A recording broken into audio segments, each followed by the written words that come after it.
हमारे Islamic transparency international ने 70% जो है वो सर्वे में रिपोर्ट दी है कि नाकिस कारकर्दगी है, अवामी सर्वे है।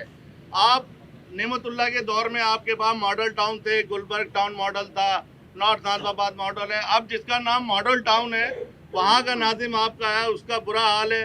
वो सड़कें बनाने के दावे करते हैं लेकिन वो खुदाइयों की तस्वीरें, उसके बाद काम कुछ नहीं है। तो जमात इस्लामी अपनी प्रोग्रेस पे क्या एक जो है अमीर के जाने से इतना फर्क पड़ता है?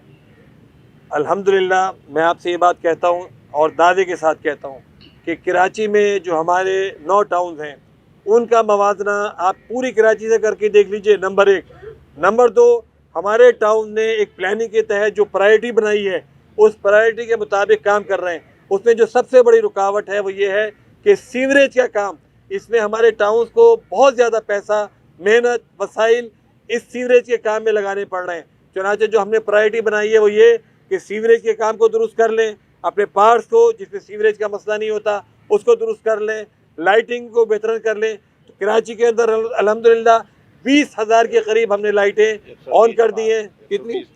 और 120 पार्ट्स अल्हम्दुलिल्लाह हम अब तक तामीर कर चुके हैं। और ये मैं आपके सामने मीडिया पर ऑन रिकॉर्ड कहता हूँ कि हमारे टाउन जब ये 4 साल मुकम्मल होंगे तो अल्लाह चाहेगा तो ये ज़ीरो मसाइल छोड़कर यहाँ से जाएंगे। घटिया हरकत ये की गई कि शहरियों ने एहतजाजन जब एक जगह पानी के टैंकर का टोकन तौर पर वॉल खोल दिया ताकि एक एहतजाज को रिकॉर्ड करा सकें, पुरअमन एहतजाज को, तो एक FIR वाटर बोर्ड की तरफ से दर्ज कराई गई और मालूम ये हुआ है कि जिन साहब ने वो FIR दर्ज कराई उनका ताल्लुक MQM से है। तो इस सूरत हाल ये है कि कराची शहर में जो वाटर एंड सीवरेज के मसाइल हैं, एक जानिब उसको हमारे टाउन चेयरमैन, UC चेयरमैन हल करने में मसरूफ़ है, दूसरी जानिब MQM के वो नुमाइंदे जो 3-3 हज़ार वोट लेकर असम्बलियों में बैठे हुए हैं वो जगह जगह इंटरफेरेंस कर रहे हैं और काम करने में रुकावट डाल रहे हैं। पूरे सिंध के ऊपर है, जमात इस्लामी के टाउन्स में नहीं है। और पूरे सिंध में जो कारकर्दगी है उस पर ट्रांसपेरेंसी इंटरनेशनल ने अगर कोई रिपोर्ट जारी की है, मैंने बार क्या वो नहीं देखी, लेकिन अगर वो जारी की है तो सही जारी की होगी। लेकिन 9 टाउन्स का मैं अभी भी दावे से कहता हूँ कि इन 9 टाउन्स को अगर देखा जाए तो इंशाल्लाह यहाँ से बेहतर और ट्रांसपेरेंट सिस्टम आपको कहीं भी नहीं मिलेगा। K4 के बनने में ऑलरेडी ताख़ीर हो चुकी है, लेकिन हैरत अंगेज़ बात यह है कि ये K4 अगर पूरा मुकम्मल भी हो जाता है तो अगर ऑगमेंटेशन नहीं हुई, अगर इस पानी की जो K4 के ज़रिए से आएगा इसकी सप्लाई का निज़ाम नहीं बनाया गया तो ये पानी कई साल तक शहरियों के पास नहीं पहुँचेगा।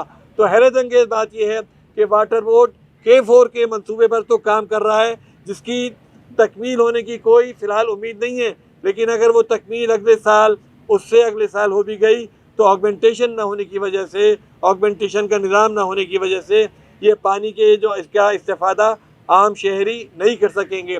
54 इंच की लाइन अभी डैमेज हुई, मालूम ये हुआ है कि वो लाइन नाकारा हो चुकी है, पुरानी हो चुकी है और ये घड़ी घड़ी डैमेज होगी। अभी BRT बनाने वालों ने डैमेज की बकौल इनके, लेकिन वो कहते ही हैं कि लाइन बार बार डैमेज होगी।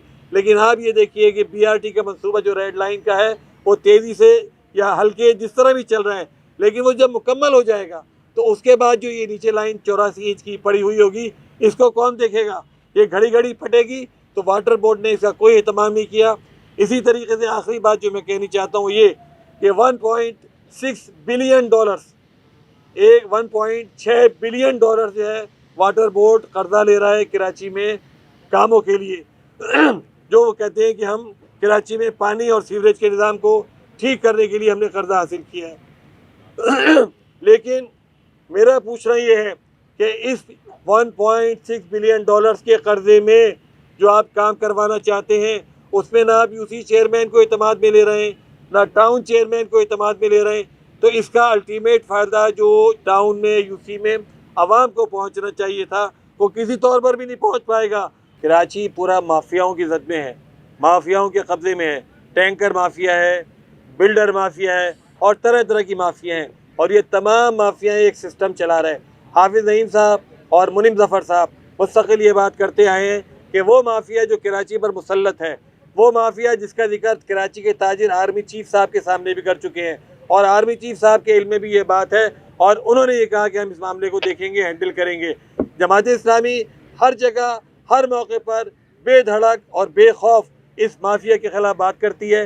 टैंकर माफिया के ख़िलाफ़ बात करती है, बिल्डर माफिया के ख़िलाफ़ बात करती है, लेकिन ये जो कारिंदे हैं, वो शकील हो, अकील हो या कोई भी हो, इन कारिंदों को पकड़ने से ये माफिया ख़त्म नहीं होगी। ये माफिया जब ख़त्म होगी जब ऊपर वाले माफियाओं को ख़त्म करना चाहेंगे, और माफियाओं के सरपरस्त और इस सिस्टम के सरपरस्त को जब तक लगाम नहीं डालेंगे, जब तक सिस्टम के सरपरस्त को नहीं पकड़ेंगे, तो ये माफियाओं के कारिंदे एक दो पकड़ना ये सिर्फ क्या है, ये सिर्फ लिप सर्विस है।